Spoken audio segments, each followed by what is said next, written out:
Buenas noches, feliz primer martes del 2024.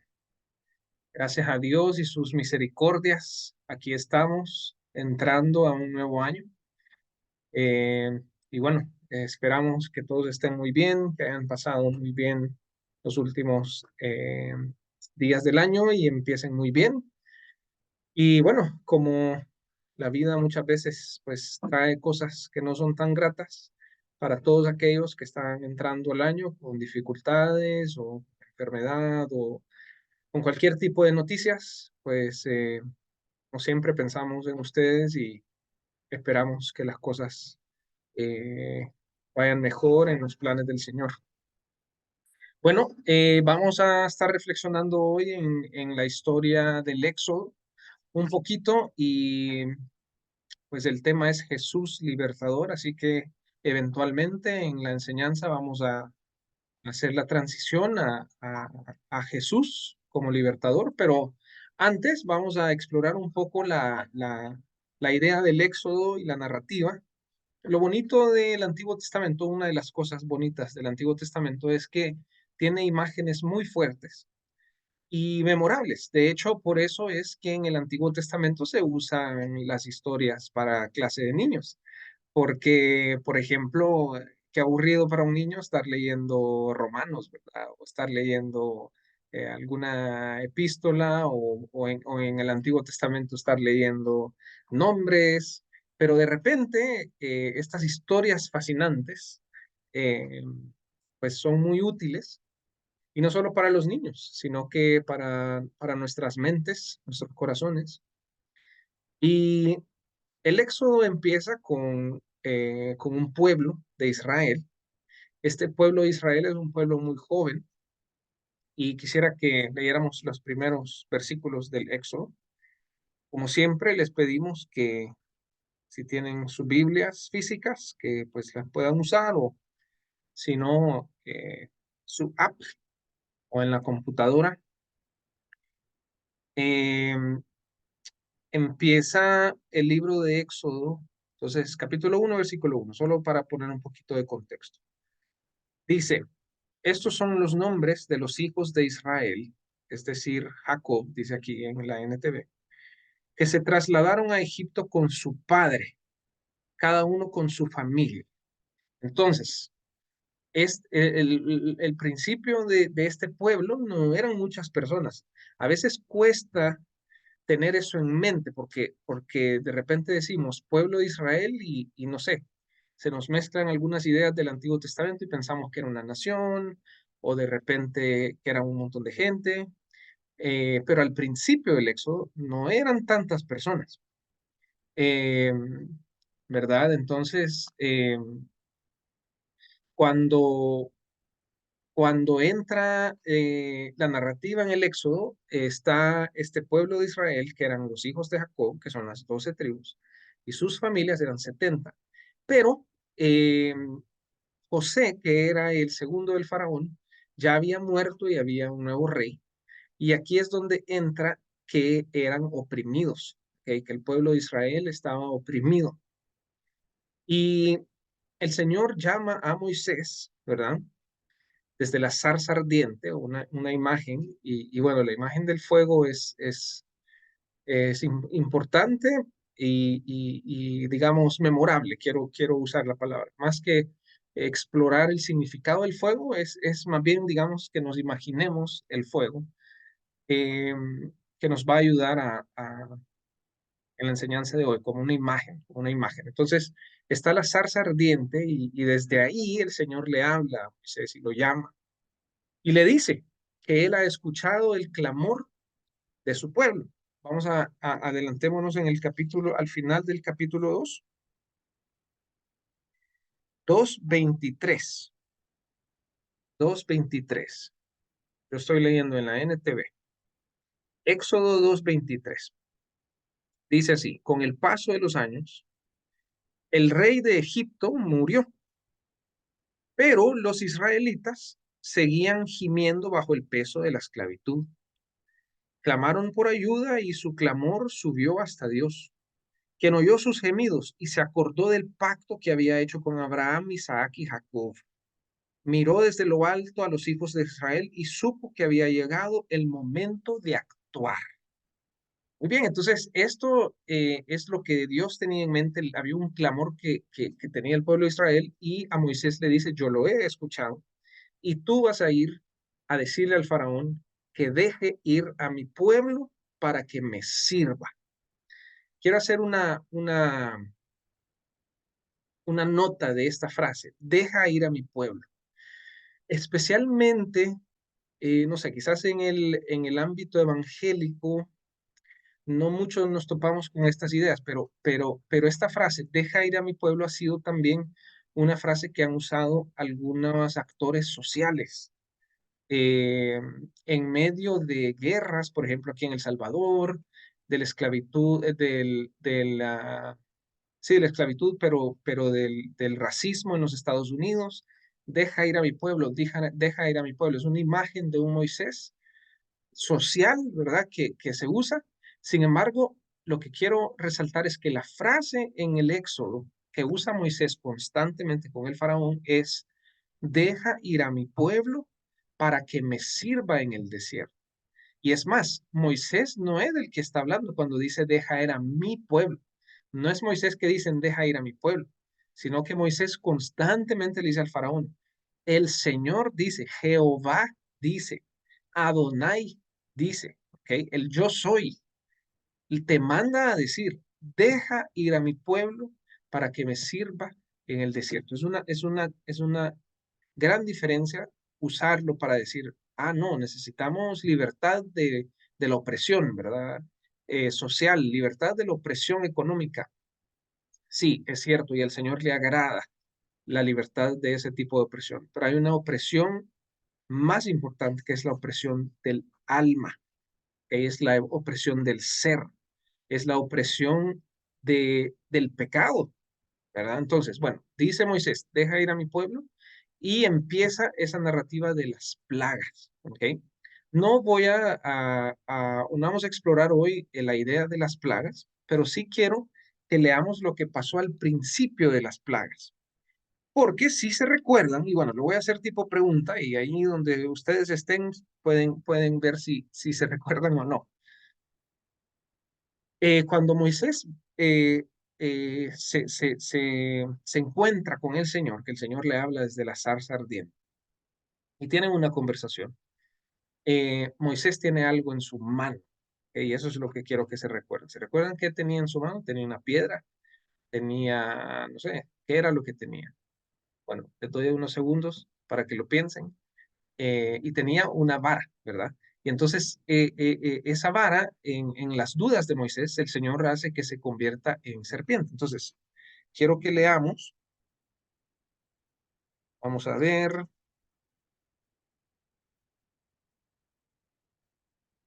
en el capítulo 7,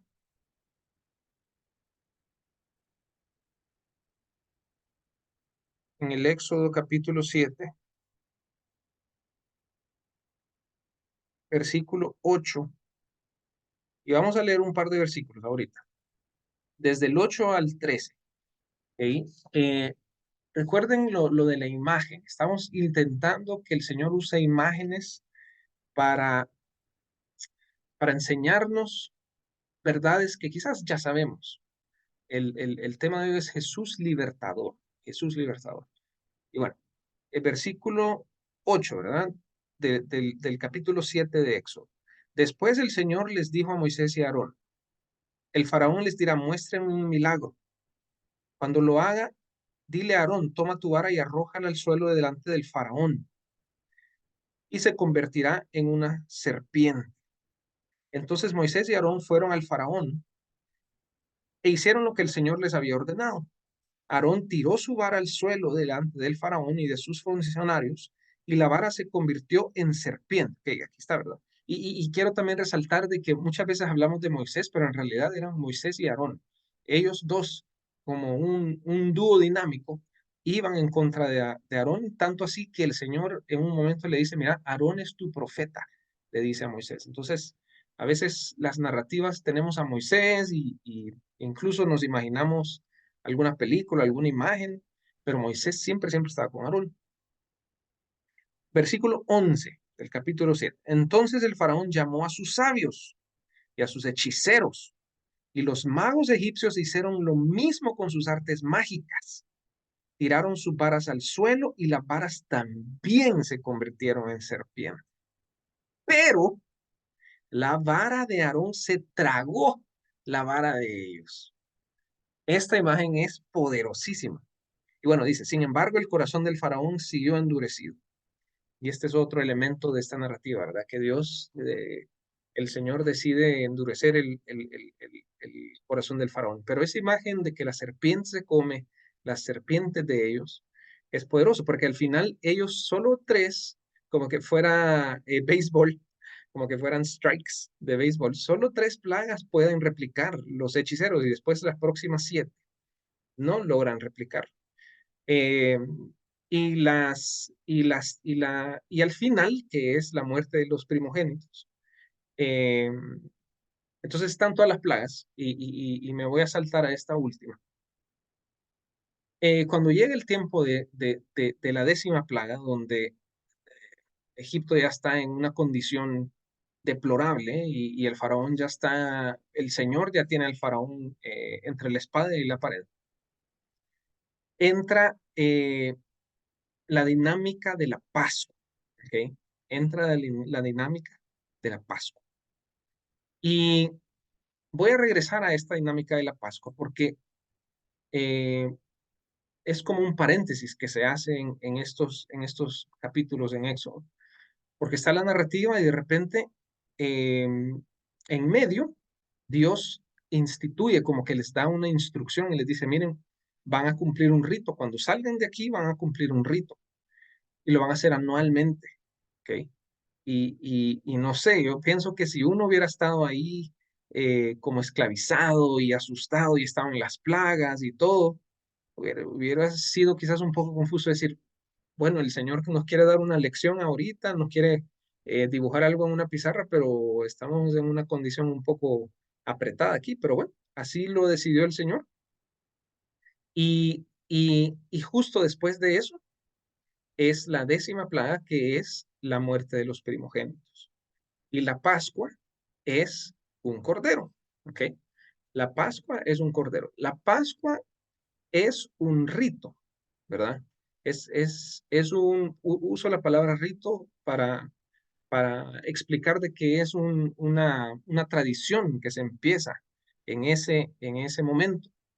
Y la tradición, el rito era matar un cordero y cocinarlo y comerlo de cierta manera.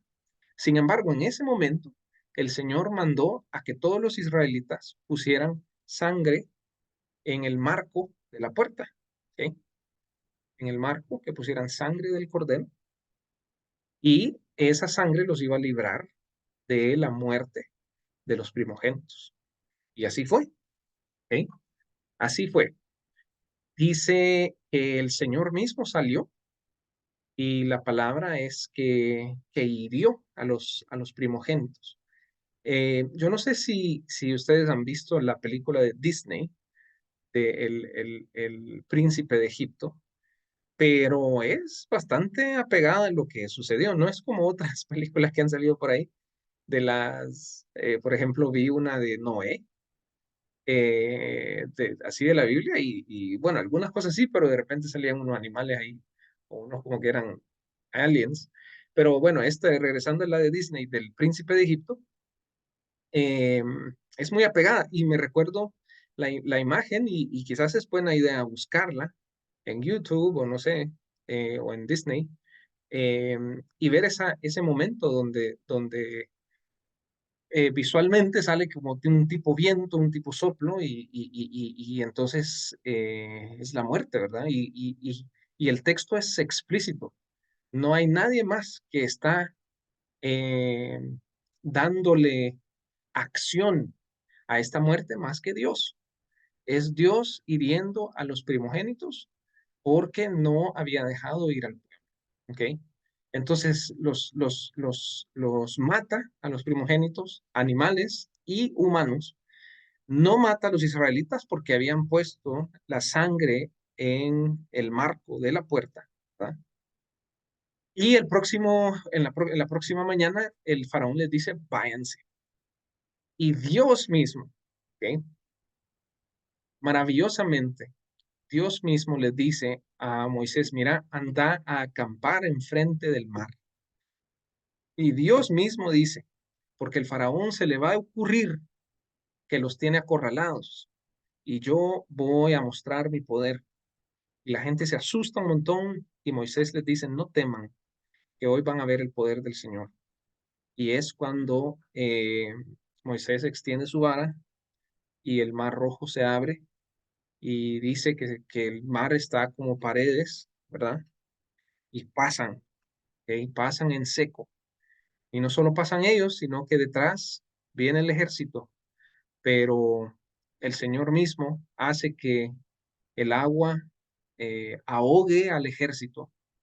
Y la Biblia es bien explícita a decir de que todo el ejército se ahoga y que ellos mismos, el pueblo mismo, ven después en la orilla al ejército ahogado y ellos pasan al otro lado. Entonces, es una gran imagen y falta un elemento que quiero dejar en nuestra mente. ¿Ok?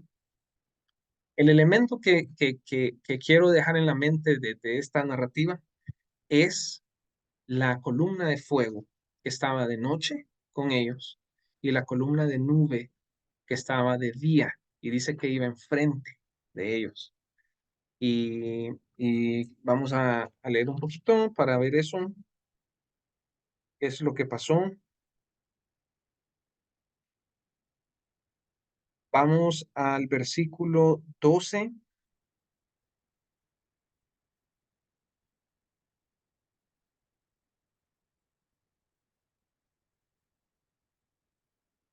Ahorita, y estoy buscando el momento donde la nube de, de fuego y la nube, o la columna de fuego y la columna de la nube se mueven y se ponen en medio de del ejército y del pueblo. ¿Ok? Tengo un mal yo que a veces estoy preparando y no apunto los versículos y me emociono y ya quiero contar todo así. No es el 12, es el 14. Em, Vamos al capítulo 14, versículo 19. ¿Ok? Éxodo 14, versículo 19. Y dice así, entonces el ángel de Dios que iba al frente del pueblo de Israel se trasladó hacia atrás del campamento. La nube, la columna de nube también se cambió de lugar y pasó a estar detrás de ellos. La nube, versículo 20, la nube se puso entre los egipcios del campamento de los israelitas. Y al atardecer, la nube se convirtió en fuego. ¿Se acuerdan del fuego de la zarza? Entonces otra vez está el fuego. Y dice, e iluminó la noche, pero los egipcios y los israelitas no se acercaron unos a otros. Entonces esta protección, esta presencia de Dios eh, en el fuego estaba ahí y los libró y los hizo pasar en seco al mar. Ahora, esto es totalmente impresionante. Y yo creo que muchas veces llegamos a decir, wow, si yo hubiera vivido eso, yo verdaderamente creería en Dios y verdaderamente creería que es un Dios de milagros y un Dios poderoso, pero no he visto como mucho. Pero lo más importante que yo quiero decir esta noche es que sí es impresionante leer esa narrativa, pero la salvación y la liberación que Jesús ha hecho en nuestros corazones es no igual, es aún más impresionante, porque teníamos un corazón muerto, un corazón de piedra, ¿verdad? Eh, Estábamos oprimidos en nuestro pecado Y el Señor no solo nos hizo pasar del otro lado de un mar, sino que nos hizo pasar de la vida, de la muerte, a la vida. Nos hizo pasar de las tinieblas a la luz. Y vamos a terminar con Romanos 8. Y no voy a mencionar nada de Romanos, siempre solemos dar algunos comentarios, pero de un solo vamos a leer Romanos 8. Y Romanos 8:1.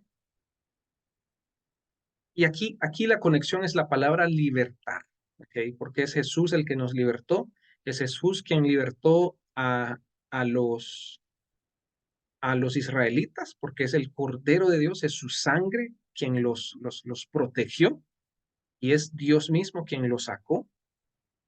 Y dice Romanos 8, 1 y 2 vamos a leer. Dice, por tanto, ya no hay condenación para los que pertenecen a Cristo Jesús. ¿Ok?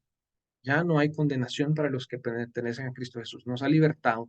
Ya no hay condenación para nosotros, para los que estamos en Cristo Jesús. Aquí la NTV usa que pertenecemos a Él. Versículo 2. Y porque ustedes pertenecen a Él, el poder del Espíritu que da vida, y aquí viene la palabra, los ha libertado del poder del pecado que lleva a la muerte.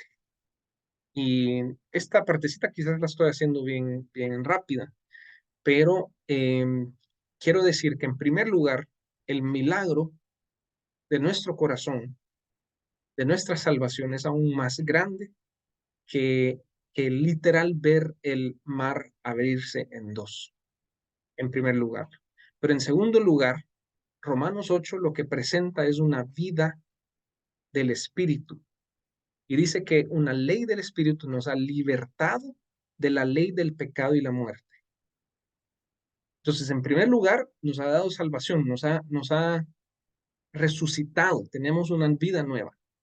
Pero en segundo lugar, y lo usamos como reflexión para este año, en segundo lugar, significa que todos esos hábitos mentales, físicos, todos esos hábitos emocionales que no tienen nada que ver con vida, que no tienen nada que ver con la obediencia, con la santidad, con la luz. Aquí dice en el versículo 2 de que la ley del Espíritu de vida nos ha libertado, que es la palabra clave, ¿verdad?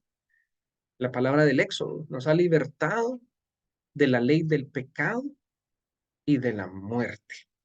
¿Ok? Y eso es aún más milagroso que ver una columna de fuego, una columna de nube, que ver a un ejército ahogarse por la protección de Dios.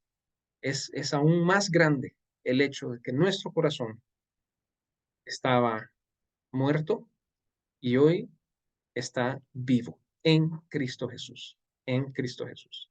Es Jesús nuestro libertador. Así que terminamos y vamos a ahora. Padre, gracias por estas historias que nos ayudan a visualizar lo que tú hiciste. Te pedimos, Señor, que no podamos ver como poca cosa lo que ha hecho tu Hijo por nosotros. Que así como ese Cordero de la Pascua fue llevado a la cruz y nos protege, nos liberta, nos da libertad, nos da salvación, eh, nos ha liberado a una vida nueva, Señor. Y en este año que empezamos, Padre, queremos primeramente reconocerte como Salvador y Libertador de nuestras almas, de nuestras vidas, Señor. Queremos reconocer que esa columna de fuego, esa presencia, Señor, tuya la podemos experimentar y es una realidad en nosotros todos los días. Y también, Señor, te pedimos fuerzas y te pedimos experiencias nuevas de santidad, Señor, para ya no vivir en esa ley del pecado y la muerte, sino vivir en la libertad, Señor, que es la ley del Espíritu, que da vida en Cristo Jesús, en Cristo Jesús. Oramos esto, Señor, en el nombre de Jesús.